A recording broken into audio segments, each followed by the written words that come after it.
In the dead of a sweltering Natchez night, every door of the Beaumont mansion was bolted shut from the outside, the locks sealed with melted lead. As dawn broke, smoke was the only thing that escaped the grand house. When the doors were finally battered down, the master and his wife were found in their beds, but Isabel, the slave woman sent to stoke the fires, had vanished completely. They say she was lost to the smoke, but some swear that on quiet nights you can still hear her footsteps pacing in the ashes of the ruins. Before we carry on, please hit the subscribe button to make my day and let me know where you are watching from in the comments. The smoky, pre-dawn catastrophe faded. The ghostly image of the ruined mansion dissolving like a phantom as the day rewound, pulling back to the oppressive heat and suffocating stillness of the morning before. The year was 1835, and in Natchez, Mississippi, the air itself was a form of bondage. It hung thick and heavy, a humid blanket saturated with the cloying perfume of magnolia blossoms, a scent that could never quite mask the underlying stench of sweat, fear, and wood smoke that drifted from the slave quarters. Life at the Beaumont mansion was a study in these brutal contrasts. The big house stood as a monument to stolen wealth, its white columns pristine, its windows gleaming like judgmental eyes, its manicured lawns a carpet of impossible green. It was a world of polished mahogany, imported crystal, and cool, shaded verandas. Just beyond the veil of its beauty, however, lay the functional heart of the operation, a realm of rough, unpainted wood, packed earth, and the relentless, grinding labor of the enslaved. Here the air was different, thick with the smells of lye soap, boiling laundry, and the quiet desperation of lives that were not their own. In the center of this suffocating world was Isabel Fletcher. A woman in her late 20s, she was not physically imposing, her frame slender and worn, but she possessed an intense, watchful stillness that set her apart. Her hands, though calloused and scarred from a lifetime of harsh work, moved with a precision and economy that suggested a mind always at work, always observing, always calculating. Her eyes, deep-set and dark, held a simmering intelligence. A universe of pain and thought she kept carefully hidden behind a mask of impassive obedience. She was polishing the family silver in the dining room, her movements rhythmic and automatic. In the convex surface of a heavy spoon, her own reflection stared back at her, distorted and strange. A fleeting, warped glimpse of the person she was forced to keep buried beneath the role she was made to play. She was a daughter, a sister, a woman with a name whispered to her by her mother, but here, in this house, she was merely a pair of hands, a shadow meant to be silent and unseen. The masters of this domain were Alistair and Eleanor Beaumont. Alistair, the patriarch, was a man of soft, fleshy authority. He was rarely seen to raise his voice or a hand, for he had no need. His power was absolute, woven into the very fabric of his being, and he wielded it with a casual arrogance that was far more terrifying than overt brutality. He could order a man whipped or a family sold with the same detached air he used to order another glass of brandy. His lack of empathy a chasm as deep and wide as the Mississippi River. His wife, Eleanor, was the architect of the daily cruelties. She was a thin, sharp-featured woman, her face a perpetual mask of dissatisfaction. Her domain was the house, and she ruled it with a tyranny of petty rules, impossible standards, and public humiliations that chipped away at the soul. Her power was not in the lash, but in the slow, grinding erosion of a person's dignity. Eleanor swept into the dining room, her silk dress rustling like dry leaves, her eyes scanning every surface for imperfections. She stopped behind Isabel, her presence a cold weight in the humid air. She plucked the freshly polished spoon from the velvet-lined tray, holding it up to the light that streamed through the tall windows. Her lips, thin and bloodless, curled into a sneer. She had found what she was looking for. A microscopic speck of tarnish, nearly invisible, nestled in the intricate scrollwork of the handle. "Isabel," she said, her voice like ice, each word a tiny sharp shard. "Do you call this clean? This is a reflection of this house, a reflection of my husband. It seems your mind is elsewhere."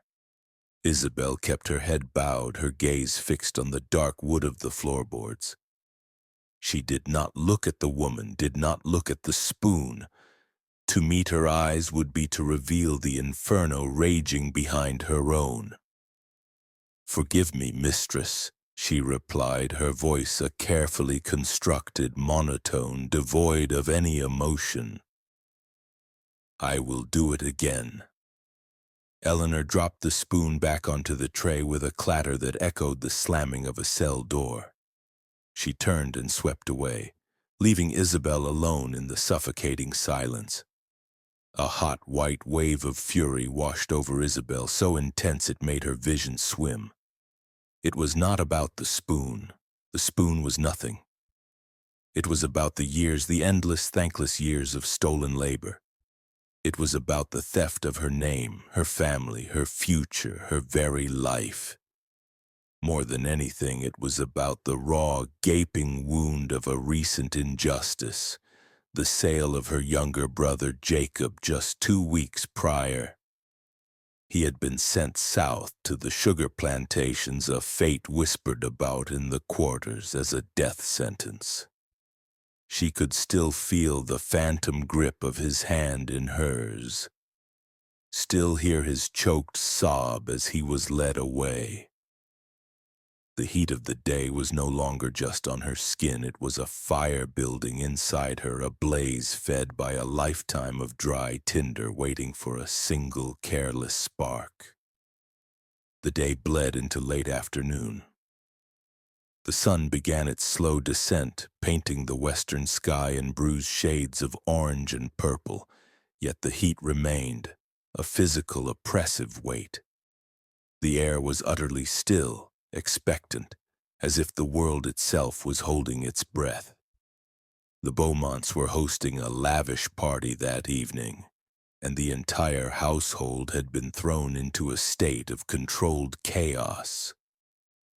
Eleanor, flustered and irritable, her nerves frayed by the pressure of performing her role as the perfect hostess, found Isabel in the hallway. She had one final cruel order. The night was predicted to be unusually warm and humid, a typical Mississippi summer evening.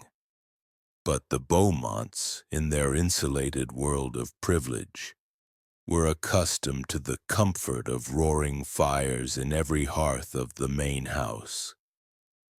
They held the nonsensical belief that the dry heat warded off the damp and the sicknesses they imagined lurked within it. "The air feels heavy tonight," Eleanor announced, fanning her face with a delicate lace-edged fan that did nothing to stir the stagnant air. "I want a strong fire in the study, the parlor, and the master bedroom. Keep them stoked until dawn. I will not have this house feel like a swamp." Isabel remained silent, her face an unreadable mask. Her eyes, however, flickered for a brief, unguarded moment, meeting the gaze of another house slave. a young girl named Sarah who was polishing the brass on a nearby door. Sarah's eyes were wide with a mixture of pity and fear. The order was not just laborious, it was dangerous. To maintain 3 large fires through a sweltering night was an exhausting, perilous task. It was an act of supreme, careless disregard for the life and humanity of the person ordered to perform it. And for Isabel, it was the breaking point. It was not a snap, not a sudden explosion of rage. It was a moment of cold, terrifying clarity. The years of simmering anger, the fresh grief for her brother. The endless parade of petty cruelties all coalesced into a single hard, diamond-sharp point of decision. She looked past the mistress, her gaze traveling down the long, grand hallway over the polished floors and the ornate furniture. She saw the house not as a home, not even as a prison, but as a beautifully decorated tomb, a gilded cage built on the bones of her people. The buzzing of the cicadas outside the open windows, a sound that had been the constant backdrop to her life, suddenly sharpened, sounding now like 1,000 tiny, insistent alarms. In that instant, the seed of a plan, a desperate, terrifying idea began to crystallize in her mind. She saw the fires Eleanor had commanded, but she saw them differently now. They were not a tool for the Beaumonts' comfort. They were a tool for her liberation. Her decision was made not in a flash of heat, but in the cold, silent depths of her soul. A final, irrevocable turning of a key in a lock. As dusk began to bleed into the sky, casting long, distorted shadows across the grounds, Isabel moved with a new and silent purpose. The frantic energy of the party preparations had subsided into a low, steady hum of activity. And under the cover of these final, routine tasks, her real work began. She was no longer a servant going about her duties. She was a priestess preparing a ritual, each movement deliberate, each action imbued with a cold and sacred gravity. Her first stop was the smokehouse, a small, windowless building of dark, weathered planks that stood behind the main kitchen. The air inside was thick and heavy, saturated with the rich, acrid scent of a decade of cured hams and smoked bacon. She was sent to fetch a ham for the evening's guests, a task she had performed 100 times before. But tonight her eyes were not on the rows of hanging meat. They were fixed on the blackened, soot-caked walls of the chimney flue. While her left hand reached for the designated ham, her right, hidden from any casual glance, scraped at the wall. Flakes of dry, greasy creosote, the condensed, some flammable residue of countless hickory fires fell into the small leather pouch she held concealed in her palm. The substance was potent, a solid form of smoke and fire, and as she gathered it, she felt a grim satisfaction. She was harvesting the very essence of this place's gluttony to use against it. Her next errand took her to the workshop, a cluttered space filled with the smells of sawdust, turpentine, and metal. She was there for beeswax, ostensibly to put a final polish on the grand staircase's banister. She took a larger block than necessary, its sticky, sweet scent a strange counterpoint to the grimness of her mission. As she wrapped it in a cloth, her eyes scanned the shelves, landing on the object she truly sought. It was a heavy, long-handled iron ladle, its bowl stained and blackened from its use in melting lead for roof repairs and mending pipes. Its weight in her hand was substantial, cold and hard and real. It felt like an instrument of judgment. With the ladle hidden in the folds of her apron and the beeswax tucked away, she made one final collection. Behind the workshop, a pile of discarded scrap metal rusted in the damp air. She sifted through it quickly, her fingers searching for small, manageable pieces of lead flashing, old nails, and broken, forgotten keys. Each piece was a sin, a small, discarded part of the house's history that she would now reforge into a final damning statement. The cold, hard weight of the metal in her pocket was a constant reminder of the path she had chosen. There was no turning back. As she moved through the twilight, a ghost on a mission, her thoughts were a tumultuous sea of fear and resolve.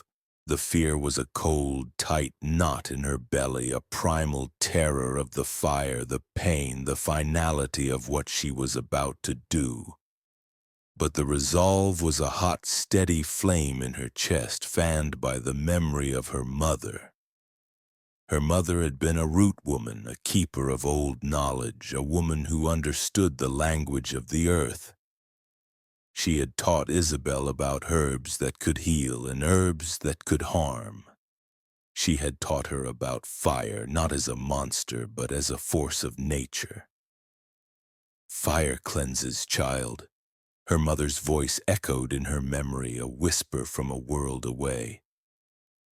Sometimes the ground is so sick, so choked with weeds, that the only way to make it ready for new growth is to burn it all away. Isabel clutched the pouch of creosote. She was not just destroying, she was clearing the ground. She was making way for something new, even if she would not be there to see it grow. Behind the kitchen, near the massive woodpile that fed the insatiable hearths of the mansion, she encountered Cato. He was an old man, his back bent from a lifetime in the cotton fields, but his eyes were sharp and clear. He was considered an elder, a man who had seen generations of masters come and go, who had survived by being observant, by understanding the subtle currents of power and emotion that flowed through the plantation. He was carving a piece of wood, his gnarled fingers surprisingly nimble, and he did not look up as Isabel approached. "The air is angry tonight, little bird," he said, his voice a low, quiet rumble like distant thunder. "Even the trees hold their breath. A fire built in anger burns hotter than any other." His words hung in the still, heavy air, a coded message that was both a warning and an acknowledgement. He did not know her plan, not the specifics, but he saw the storm in her eyes. He sensed the dangerous pressure building behind her placid facade. "It is a hot night for fires, Uncle Cato," Isabel replied, her own voice carefully neutral. "The mistress insists." Cato finally looked up, his gaze steady and penetrating. He saw past the servant, past the slave, and saw the woman standing on the precipice of a terrible decision. "The mistress insists on many things," he said slowly, his eyes holding hers. "Be careful the fire does not consume the hand that feeds it." He held out the piece of wood he had been carving. It was a small bird, its wings half spread as if in mid-flight. The detail was intricate, each feather rendered with a loving precision. It was a conjure charm, a physical manifestation of hope and spirit. "This will help you fly," he whispered, pressing it into her palm. His fingers were dry and warm against her skin. Isabel closed her hand around the small wooden bird. It felt impossibly light, yet it anchored her, connecting her desperate, lonely act to a deeper ancestral tradition of resistance. to the whispered stories of flight and escape that were the secret scripture of her people. It was a blessing and a burden, a symbol of the spirit he saw in her, the spirit she was about to unleash. She gave him a slight, almost imperceptible nod, a silent thank you that passed between them, and then she turned and walked away, the wooden bird a secret talisman clutched tight in her hand. Later, the grand dining room of the Beaumont mansion was a world ablaze. 100 candles burned in silver candelabras, their light fracturing through the crystal glasses and reflecting in 1,000 dazzling points on the polished silverware. The air, already thick with the day's heat, was now heavy with the commingled scents of roasted meat, expensive French wine, and the cloying perfumes of the guests. The sound was a symphony of oblivious decadence, a murmur of self-important conversation punctuated by the bright, brittle notes of laughter and the clinking of glasses. Isabel moved through this scene like a ghost, a shadow in a plain gray dress, her presence required but utterly unacknowledged. She refilled wine glasses, her hand steady, her face a blank canvas. She cleared away plates laden with the remnants of rich, decadent food she could smell but would never taste. She was invisible, and her invisibility was her greatest weapon. It allowed her to watch, to listen, to take one final close look at the people whose world she was about to systematically dismantle. From her vantage point at the edge of the room, she saw the casual cruelty and grotesque entitlement of the Beaumonts and their friends in its purest form. They spoke of the price of cotton and the price of human beings in the same detached, calculating tone. They lamented the humidity while ordering fires to be stoked by people they considered less than human. Then she heard Alistair's voice booming with the self-satisfaction of a man who has never been denied anything in his life. He was boasting to a neighboring planter about a recent acquisition. "A prime buck and his whole family," Alistair said, swirling the red wine in his glass. "Got them for a song. Kept the buck for my fields, of course. Sold the woman and the children downriver. More trouble than they're worth, keeping families together. Breaks their spirit to be separated, makes them more compliant." He chuckled, a wet, unpleasant sound, and took a deep swallow of wine. The words struck Isabel with the force of a physical blow. He was talking about people. He was talking about a family like hers, torn apart for profit and convenience. He was talking about Jacob. The gnawing emptiness in her stomach twisted into a knot of cold, hard rage. The metallic taste of fear that had been in her mouth all evening was now overwhelmed by the bitter taste of pure, undiluted determination. Her personal quest for vengeance, born of her own pain and loss, now expanded, becoming something larger, something holier. She was no longer acting just for herself or even just for Jacob. She was acting for the family Alistair had broken, for the countless other families broken before them. She was an agent of a justice that had been deferred for far too long. The candlelight flickered, casting long, dancing shadows on the walls. In the distorted, wavering light, the laughing faces of the guests transformed into grotesque, demonic masks, their humanity stripped away, revealing the monsters beneath. Isabel looked at them one last time and felt nothing but the cold, clear certainty of her purpose. She was not a murderer. She was a force of nature, and the storm was about to break. The last carriage wheels crunched on the gravel drive and faded into the night, leaving behind a silence so profound it felt like a physical presence.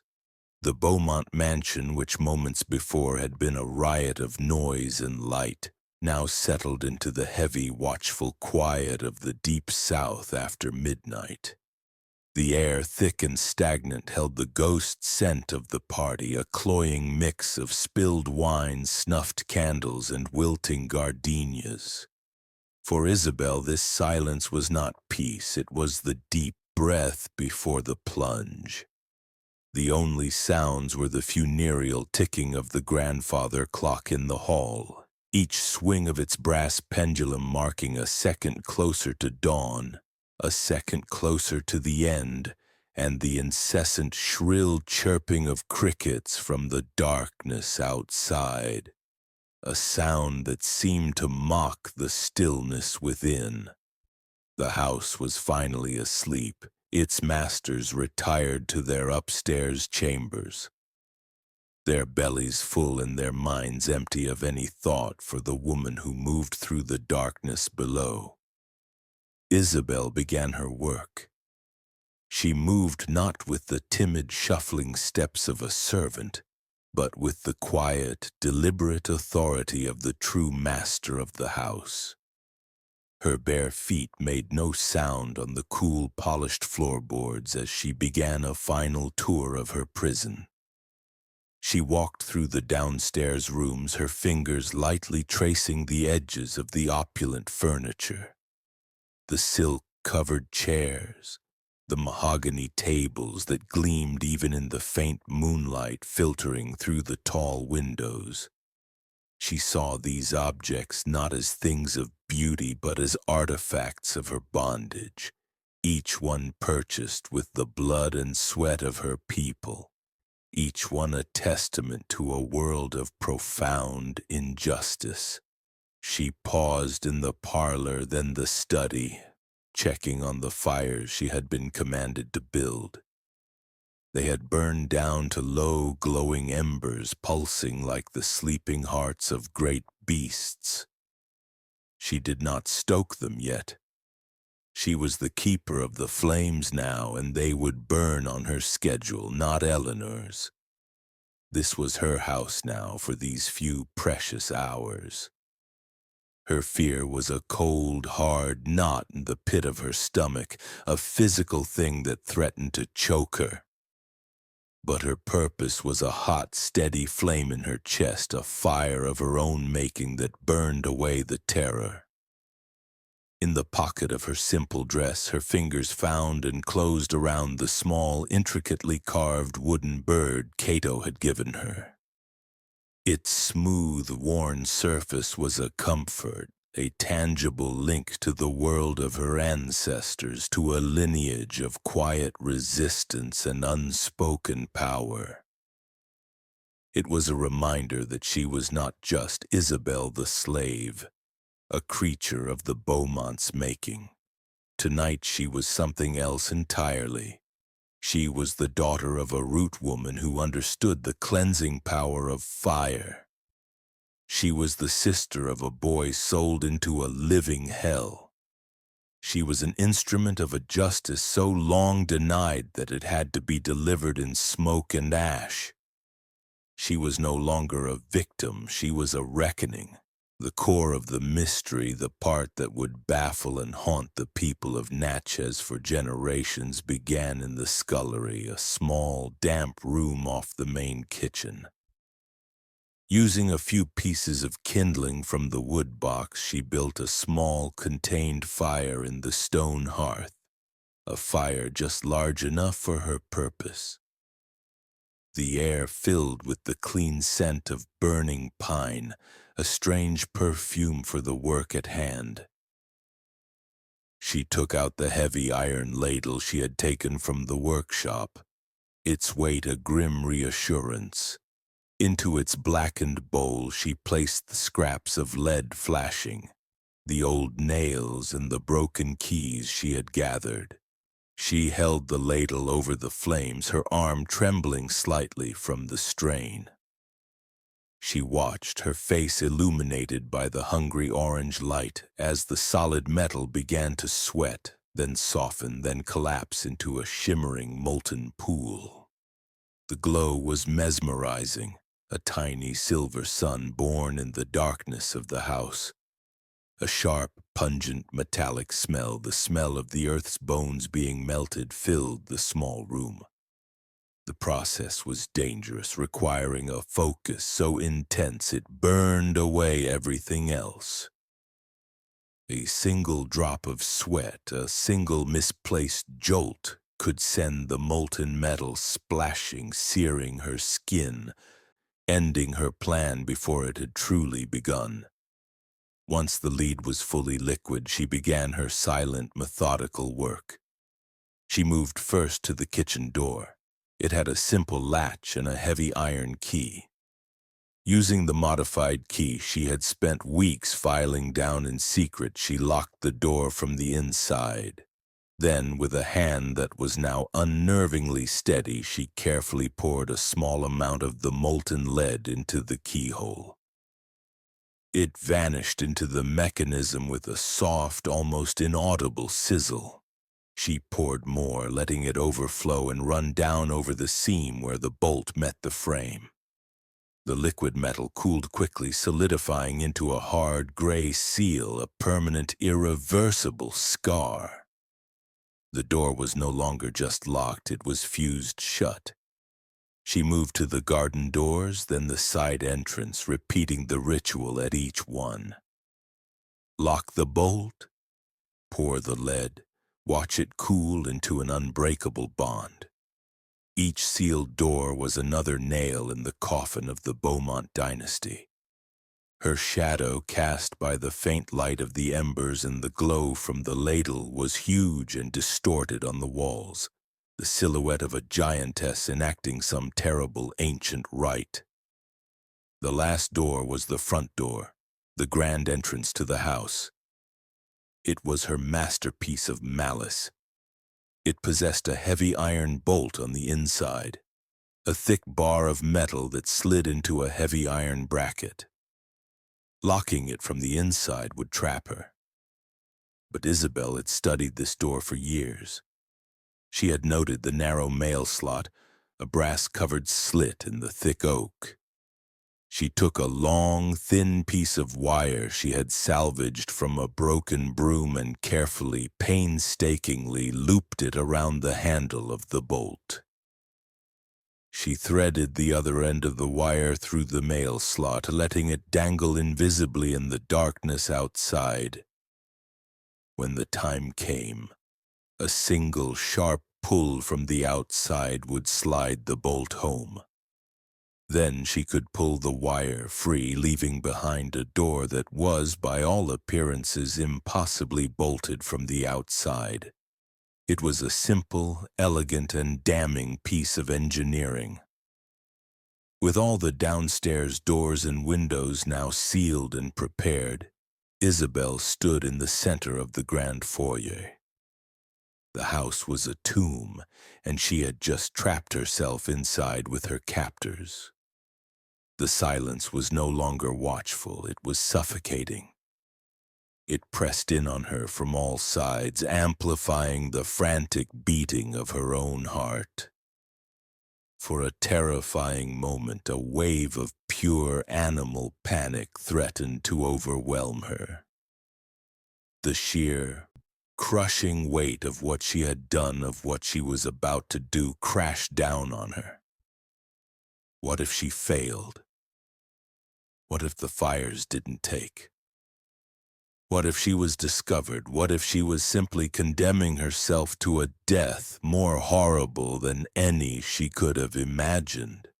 Her breath came in ragged, shallow gasps, and the cold knot of fear in her stomach tightened into a fist of ice. She looked down at her hands. They were covered in a fine layer of soot and smelled faintly of burnt metal and acrid smoke. These were the hands that had polished the silver, served the wine, and scrubbed the floors. These were the hands that had been forced to be gentle, to be careful, to be clean. Now they were the hands of a destroyer, the hands of an arsonist, the hands of a killer. The image of her own hands, so familiar yet so alien in this moment, shocked her back from the edge of the abyss. The panic receded, replaced by a cold, hard clarity. She thought of the faces of the Beaumont's guests, their easy, cruel laughter echoing in her memory. She heard Alistair's voice again, boasting about breaking a family's spirit for profit. Her resolve, which had wavered for a moment, now hardened into something as solid and unyielding as the cooled lead in the door locks. This was not murder. Murder was what Alistair did when he sold a child away from its mother. This was a balancing of the scales. This was justice. She was not a person anymore, not in the way they understood it. She was a force of nature, like the river that could flood its banks, like the lightning that could split an oak, like the fire she was about to unleash. She turned and faced the grand staircase, her back straight, her head held high. She took a step, and then another. Her bare feet, which had been so silent before, now made a soft, firm sound on the wooden stairs. It was a steady, rhythmic sound, the sound of footsteps walking a path from which there was no return. Her ascent of the grand staircase was complete. Now at the top she turned back not to the darkness of the upper floor, but to the task that awaited her below. She descended again, her movements now imbued with a terrifying grace. She was no longer just walking, she was performing the final act of a dark and terrible ballet. She returned to the downstairs rooms, to the hearths where the embers pulsed with a malevolent, sleepy glow. The time for subtlety was over. The time for destruction had arrived. In the parlor, she knelt before the fireplace. She opened the small leather pouch she had filled in the smokehouse and took a pinch of the black, greasy powder. With a steady hand, she sprinkled the creosote onto the glowing logs. The effect was instantaneous and violent. A loud, sharp whoosh, like a monstrous intake of breath, erupted from the hearth. The flames, which had been a gentle orange, exploded outward, transforming into a churning vortex of malevolent blue and green fire. They roared with a sudden, insatiable hunger, licking at the edges of the fireplace, clawing at the air. The gentle crackle of a domestic fire was gone, replaced by the sound of a ravenous beast unleashed. Isabel felt the searing heat press against her face, but she did not flinch. This was her creation, her ally. She moved to the study, repeating the process. Again the fire roared to life, a twin to the one in the parlor, its voice joining a growing chorus of destruction. In the library, surrounded by the leather-bound books that represented a knowledge and a world forever denied to her, she fed the third fire. It too erupted, the sudden flare of light casting her shadow, huge and dancing, across the spines of 1,000 unread volumes. Her actions were not born of a wild, chaotic rage. They were the result of years of silent observation, of a mind that had been forced to notice every detail of its prison. This was not arson. It was a calculated, intelligent demolition. She knew how the air moved in this house, how a draft from the hallway would pull a flame toward the long, dry silk of the curtains. She nudged a heavy, upholstered chair just a few inches closer to the parlor hearth, its brocade fabric positioned perfectly to catch the first ambitious spark. In the library, she loosened a stack of Alistair's financial ledgers, letting them spill onto the floor. their crisp, dry pages a tempting offering to the growing heat. She was not just burning the house, she was unmaking it piece by piece, using its own decadent weight against itself. She was turning its comfort into a weapon, its beauty into fuel. With the downstairs fires now fed and roaring, a new element began to assert its dominance in the house. Smoke. At first it was a hazy suggestion, a slight thickening of the air, but it grew with astonishing speed, pouring from the mouths of the fireplaces in thick, oily black billows. It did not rise and dissipate in the stagnant, sealed air. It hung low, a creeping, ground-hugging fog of pure poison. It coiled up the grand staircase like a malevolent spirit, a physical manifestation of the house's dark secrets finally being released. The air, once merely oppressive, now became actively hostile. It grew hazy, then opaque, the familiar shapes of the hallway dissolving into a formless gray void. The grand house was beginning to suffocate. Isabel began her final ascent. She placed her foot on the first step of the grand staircase and began to climb, moving directly into the churning, rising tide of smoke. Here, the narrative of her actions began to blur, to shift from the physical to the ethereal. The world around her was losing its sharp edges, and so was she. Was she a solid form moving through the smoke, or was she becoming part of it? Her own substance dissolving into the gray, swirling chaos. Her silhouette seemed to waver, to lose its definition, as if the smoke were claiming her, absorbing her into itself. Her journey up the stairs was no longer just a physical act of climbing. It became a journey through time, through memory, through the collective unspoken pain that had saturated the very walls of this house for decades. The acrid smoke was not just smoke, it was a trigger, a key that unlocked 1,000 buried memories. As she breathed it in, her lungs burning, her eyes streaming, she saw images swirling in the gray eddies around her. She saw her mother's face, young and beautiful, humming a low, sweet song as she worked in the herb garden. The image shimmered, then was torn away by a current of blacker smoke, replaced by the terrified eyes of her brother Jacob being dragged toward the waiting wagon. She saw the face of the young woman who had been her friend, sold away last spring for the crime of breaking one of Eleanor's porcelain dolls.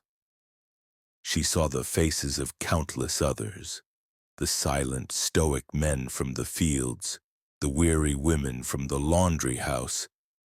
Their pain, their sorrow, their silent suffering all made visible now, given form and substance in the choking clouds.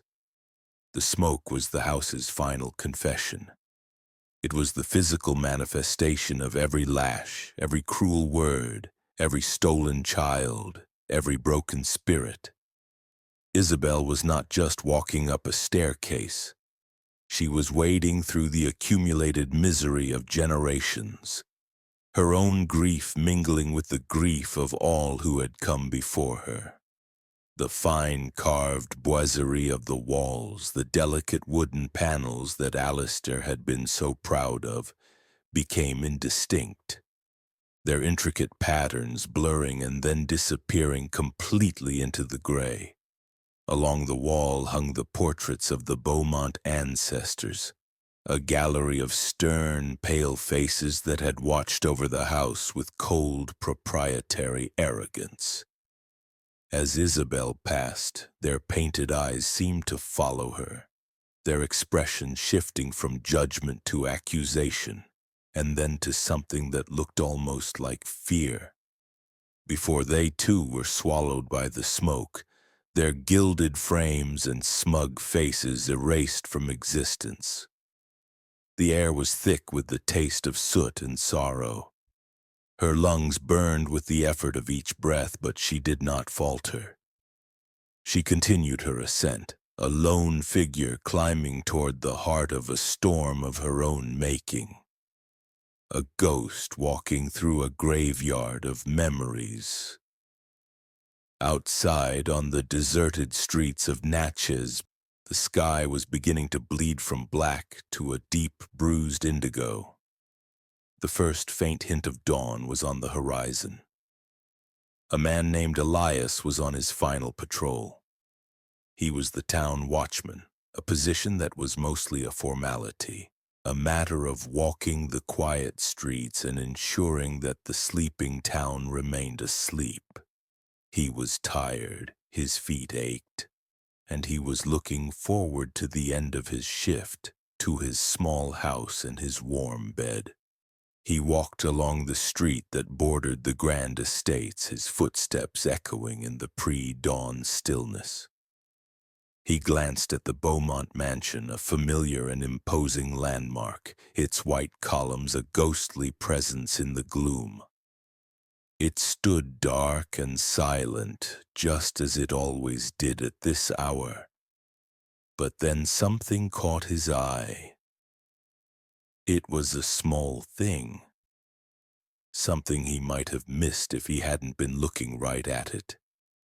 A thin, dark tendril of smoke was curling from between the slats of a downstairs window shutter. He paused, frowning. On a hot, humid night like this, a fire was strange enough, but smoke from a parlor window was stranger still. He dismissed it at first. Perhaps a candle had been left burning too close to something. It was a rich man's house, full of careless people. He started to walk on, but then he saw another wisp of smoke, this one from the window of the study, and then a third, thicker and darker, from the direction of the library. He stopped dead, a prickle of unease turning into a cold jolt of alarm. "That ain't right," Elias muttered to himself, his voice a rough whisper in the quiet air. "That's too much smoke for a cook fire." And from the front of the house, his weariness vanished, replaced by a surge of adrenaline. He quickened his pace, breaking into a clumsy run, his eyes fixed on the mansion. As he drew closer, his gaze was drawn upward to the second story. Now he could see it clearly. The smoke was no longer just leaking from the downstairs shutters. It was beginning to pour from the upper windows, thick, black and ominous against the pale, expectant sky. He reached the ornate wrought-iron front gate, and his hand closed around the cold metal bars. He stared at the house, his heart pounding in his chest. The orange glow of a fire was now visible through the downstairs windows, a flickering, demonic light that danced and pulsed within the sealed rooms. He was the first to witness it, the first to understand that something was terribly, unnaturally wrong. He shook the gate, a useless, frantic gesture. It was heavy, solid, and locked fast. A wave of helpless panic washed over him. He opened his mouth, and his own voice, raw and desperate, sliced through the morning quiet. A single terrified word that would soon bring the whole world running. "Fire!" Elias, the watchman's shout of "fire!" sliced through the pre-dawn quiet, a raw, desperate sound that was utterly alien to the sleeping streets of Natchez. It was a cry that carried echoing off the grand facades of the neighboring estates and penetrating the thick, humid air. For a moment it was the only sound, a human alarm against the growing, inhuman roar of the inferno. Then lights began to flicker to life in the windows of the surrounding houses, small yellow squares of warmth appearing in the gloom. Doors opened, and people emerged in their night clothes, their faces pale masks of sleep, confusion, and dawning alarm. A small crowd began to gather at a safe distance, their voices a rising murmur of disbelief and panic as they stared at the unfolding catastrophe. The Beaumont mansion, that untouchable symbol of wealth and power, was being consumed. The orange glow that Elias had first seen through the downstairs windows had intensified, painting flickering, demonic patterns on the thick columns of smoke that now poured from every upper floor. The smell of burning wood, sharp and terrifying, saturated the air, mingling with the sweet, cloying scent of the garden's magnolias in a nauseating perfume. The sound was no longer a distant crackle, but a low, continuous roar, the voice of a great beast feeding. It was punctuated by the sharp, gunshot crack of ancient timber splitting under the intense heat and the high, musical tinkle of glass as the first of the grand window panes shattered, releasing a fresh torrent of black smoke into the lightening sky. The crowd watched, a collection of silent, horrified faces lit by the hellish glow, as the fire began to eat its way through the roof, the shingles curling and blackening before bursting into open flame. Soon, the disorganized clang of a bell could be heard, and a volunteer fire brigade arrived. A motley group of men, some still pulling on trousers over their nightshirts, dragging a hand pump wagon behind them. They were led by the fire chief, a burly, barrel-chested man named Finch, whose face was already grim with the knowledge of what they faced. He took in the scene with a single sweeping glance, his eyes noting the flames already breaching the roof, the smoke pouring from the second story. They were already behind. "The front door!" Finch bellowed, his voice cutting through the panicked murmurs of the crowd. "We'll breach the front and get the pump line to the staircase. Move!" Two of his strongest men, blacksmiths by trade, threw their shoulders against the heavy oak door. It didn't budge. It felt less like a door and more like a part of the wall. They backed up, took a running start, and slammed into it again. The wood groaned, the sound of it straining against its frame, but the door held fast, solid and immovable. The men stumbled back, panting, their faces streaked with soot and sweat. "Put your backs into it," Finch roared, his frustration mounting with every precious second lost. "It's just a bolt. Break it." One of the men, his face pale beneath the grime, shook his head. "It's more than a bolt, Chief," he gasped, rubbing his bruised shoulder. "It feels solid, like it's part of the stone." Finch shoved him aside, his patience gone. He would see for himself. He ran his hands over the edges of the door, feeling for any give, any weakness. There was none. His fingers traced the outline of the large, ornate keyhole, and he stopped. It wasn't a hole anymore. It was filled with something hard and gray. He pulled a clasp knife from his pocket and scraped at the substance. Instead of splintering wood or flaking paint, the knife skittered off with a metallic screech. He leaned closer, the firelight glinting off the strange material. He scraped again, harder this time, and a tiny, silvery shaving of soft metal came away on the tip of his blade. He stared at it, his mind refusing to process what his eyes were seeing.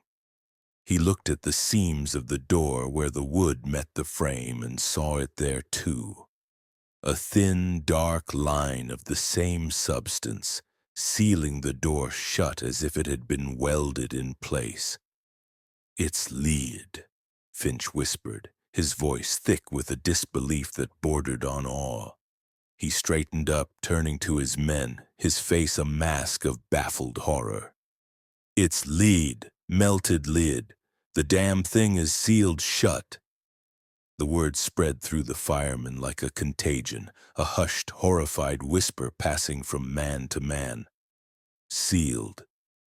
The word hung in the smoky air, unnatural and terrifying. Panic began to curdle into a deeper, more primal fear. This was not an accident.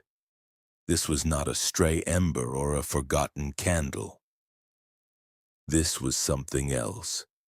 Finch sent men running to the other entrances, to the kitchen door at the back and the garden doors on the side. The reports came back in seconds, each one confirming the impossible.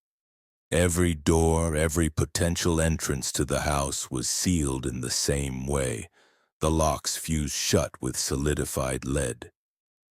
The realization dawned on them with the force of a physical blow. The house was not just burning, it was a tomb. It had been deliberately and methodically sealed from the outside. But that made no sense. The question hung in the smoky air, a silent, screaming enigma. Who could have done this, and how? The fire, oblivious to their confusion, raged on. Flames now licked hungrily from the upper windows, great orange tongues tasting the morning air. The entire roof was smoldering, the central peak beginning to sag, threatening imminent collapse. They were losing the house, and with it the Beaumonts, who were surely trapped in their beds. Finch, his face a grim mask of determination, made a decision. If they could not go through the doors, they would go through the walls. "The windows!" he shouted, pointing to the tall, elegant parlor windows on the ground floor. "Axes, battering ram, we're going through." The men, galvanized back into action, worked with a frantic, desperate energy. The sounds of their assault were brutal and deafening, the sharp thud of axes biting into the wooden shutters, the splintering crack of the frames, and the explosive shatter of the large glass panes. The crowd watched in a state of horrified silence, their collective breath held. The spectacle was both terrifying and mesmerizing. The Beaumont mansion, that icon of permanence and unassailable power, a structure that had seemed as eternal as the river itself, was being consumed and dismantled before their very eyes. The scene was one of pure chaos. The roaring fire, the shouting men, the violent destruction of the windows, all illuminated by the inferno's hellish light. The men were driven now not just by the duty to save the lives they presumed were inside, but by a primal fear of the unnatural event they were witnessing. They were not just fighting a fire, they were fighting a mystery, a malevolent intelligence that had turned a home into a hermetically sealed furnace.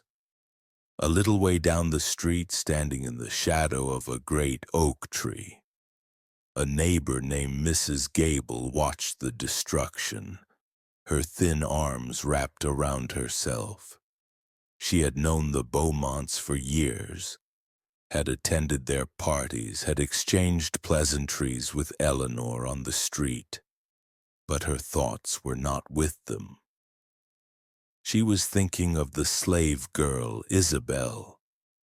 She had seen her just the day before in the late afternoon, sweeping the front porch. Mrs. Gable had offered a polite nod, and Isabel had looked up. Their eyes had met for only a second, but the image was burned into the old woman's memory. The girl's face had been a stone mask, her expression utterly devoid of emotion. Yet her eyes, her dark, deep-set eyes, had held an intensity that was terrifying, a look of such profound and final resolve that it had made Mrs. Gable shiver even in the afternoon heat. Now watching the mansion burn, a chill that had nothing to do with the morning air crept down her spine. The question on everyone's lips was whether the firemen could get to the Beaumonts in time. But a different, more unsettling question formed in Mrs. Gable's mind. As she watched the smoke billow into the sky, a dark, triumphant plume against the dawn, she found herself wondering not if Isabel was trapped in that inferno, but if somehow she was finally free. The fire had been mostly quenched, its roaring fury subdued into a hissing, steaming malevolence. Chief Finch and his men, handkerchiefs tied over their noses and mouths, moved cautiously through the gaping, shattered frame of the parlor window. The heat that washed over them was still intense, a blast from a furnace door thick with the stench of wet, charred wood, burnt silk, and something else, something acrid and unsettling. Inside, the world had been unmade. The opulence of the Beaumont mansion was gone, replaced by a blackened skeletal wreck. What had been a room of polished floors and fine furniture was now a treacherous landscape of debris, the floor slick with a slurry of ash and water. Water dripped incessantly from the high blackened ceiling, each drop hissing as it hit still, smoldering embers. Every surface was coated in a thick, greasy layer of soot that clung to their clothes and skin. They moved like explorers in a newly discovered hellish cavern, their lantern beams cutting weak paths through the lingering smoke and steam. They made their way through the ghostly, ruined archway into the main foyer and started up the grand staircase, or what was left of it. The carved banister was gone, and the steps were charred and treacherous, groaning under their weight. They ascended into the heart of the darkness, into the thickest of the smoke that still hung in the upper hallway like a permanent toxic fog. In the master bedroom, they found them. The scene was so surreal, so unnervingly peaceful, that the men stopped dead in the doorway, their rough, shouted communications falling into a sudden, awed silence. The fire had been here. Its destructive power was evident in the blackened walls and the collapsed section of the ceiling. Yet the center of the room was an island of eerie calm. Alistair and Eleanor Beaumont lay in their grand four-poster bed, seemingly untouched by the flames. They were on their backs, the fine linen sheets pulled up to their chests, their heads resting on plump pillows. Their faces, pale and waxy in the lantern light, were peaceful, as if they were merely in a deep and untroubled sleep. There was no sign of a struggle, no mark of violence. The cause of death was brutally, poetically obvious. They had not been burned, they had not been touched by the inferno they had so carelessly commanded. They had simply been suffocated quietly and efficiently by the thick, oily smoke, a consequence of their own casual cruelty. The only evidence of the disaster was a fine gray powder of soot that had settled over the pristine white bedclothes, a delicate shroud of ash. The silence in the room was profound, broken only by the steady rhythmic dripping of water from a charred ceiling beam onto the expensive rug, each drop sounding as loud as a hammer blow in the stillness. The smell of death, sweet and cloying, was just beginning to mingle with the smell of the fire. With the masters of the house accounted for, the search began for Isabel. The men's initial fear and awe curdled back into a grim, workmanlike duty. The assumption was simple and grim. They would find her body in one of the downstairs rooms, probably near a hearth. A clumsy servant who had become the first victim of her own carelessness, or, as Finch was beginning to suspect, her own malice. They started a thorough, painstaking search of the entire house, a grim and dirty task. They moved back downstairs, their boots crunching on fallen plaster and shattered crystal. They sifted through the ashes and debris in the parlor, their shovels turning up the blackened bones of chairs and the twisted metal of candelabras. They moved to the study, then the library, combing through the pulpy, waterlogged remains of books and ledgers. They checked every room, every closet, every pantry. They moved to the collapsed scullery at the back of the house, a heap of charred timbers and broken stone, and began the slow work of pulling it apart. They were looking for a body, for the telltale sign of human remains, a bone, a scrap of scorched clothing, anything to close this chapter of the night's terrible work. But there was nothing. There was no body, there was no trace of Isabel Fletcher. As the hours wore on and the sun rose higher in the sky, casting stark beams of light through the ruined roof, a new and deeper unease began to settle over the men. They had searched the entire footprint of the house, from the front door to the back, from the cellar to the smoldering attic. They found the heavy iron ladle in the ruins of the scullery, its bowl still containing a small, hardened puddle of lead, confirming Finch's suspicions about how the doors had been sealed. It was the murder weapon, the instrument of the house's doom. But the person who had wielded it, the woman who must have been inside to do the work, was gone. It was impossible. The house had been a sealed box, a furnace with no exit. To seal the doors in such a way, she had to have been inside. If she was inside, she would be here, somewhere in the ashes.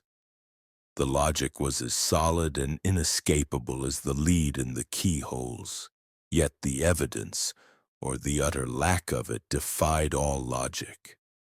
Finch stood with Elias the watchman near the front gate as the last of his weary men emerged from the ruin, their faces black with soot, their shoulders slumped in exhaustion and confusion.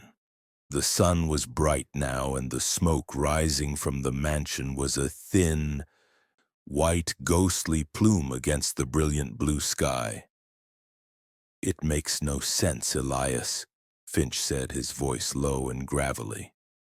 He shook his head, staring at the blackened shell of the house as if it might offer up an answer. "We've been over every inch of that place. There's nothing. Not a bone, not a button. It's like she just vanished. To seal the doors like that, she had to be inside. If she was inside, she'd be here. Where is she?" Elias, who had stood his silent vigil all morning, his mind replaying the image of the first dark tendrils of smoke against the dawn, looked from the ruin to the sky. He thought of the sheer volume of smoke he had seen, the way it had poured from the house, a living, breathing entity. He thought of the unnatural stillness of the sealed house, and the unnatural fury of the fire within it. The official report would talk of arson and murder, but in his heart, Elias felt that what had happened here was something older, something that could not be contained in a legal document. He looked at Finch, his eyes holding a strange, distant expression. "Maybe," Elias said, his voice barely a whisper. "Maybe the smoke took her." In the days and weeks that followed, the ruins of the Beaumont mansion became a local landmark of horror and fascination. The official story, the one recorded in the Natchez ledger, was simple. Isabel Fletcher, a slave in an act of vengeful arson, had murdered her master and mistress, and in the process had been consumed by the very fire she had set. But the impossibility of her escape, the baffling mystery of the doors sealed from the outside, and the complete and utter lack of a body, created another narrative. It was a ghost story, a legend whispered in hushed tones among the townsfolk, a story that took root in the fertile soil of the town's fear and guilt. The story had many tellers and many versions. Mrs. Gable, the neighbor, swore to anyone who would listen that just as the first light of dawn was breaking, she had seen a figure, a shadow darker than the night, move away from the back of the house and disappear into the woods, silent and swift. Another neighbor, a man who lived farther down the road, claimed that on the night of the fire he had been woken not by the shouts but by a strange sound, a powerful rhythmic beating like a great bird with wings of iron taking flight from the very roof of the burning mansion. But the most enduring story, the one that would be told for 100 years, came from those who dared to walk past the ruins after nightfall. They claimed that if you stood by the blackened gate and listened, truly listened, past the sound of the wind in the skeletal trees and the chirping of the crickets, you could hear it. It was a soft, rhythmic, and unending sound from within the collapsed foundation. It was the sound of footsteps pacing back and forth in the ashes. It was the sound of Isabel, forever walking the footprint of the house she had unmade, a restless guardian of her own final terrible act of freedom. Isabel Fletcher was never seen again. No record of her capture or death ever surfaced. No bounty hunter ever claimed a prize. Did she somehow contrive a hidden escape route, a secret passage known only to her, a final trick in a lifetime of quiet observation? Did she burn so completely in the heart of the inferno she created that not even a single bone was left to be found? Or did she, as Elias the watchman had whispered, transform, becoming something else entirely, a spirit of fire and smoke forever bound to the place of her suffering and her ultimate devastating triumph? The ashes of the Beaumont mansion keep their secrets buried deep beneath the rubble and the weeds. But for those who listen closely on a quiet Natchez night, for those who feel a sudden chill in the warm Mississippi air, the footsteps of Isabel Fletcher still echo, a permanent ghostly reminder of the slave woman who locked the doors before dawn and was lost in the smoke forever.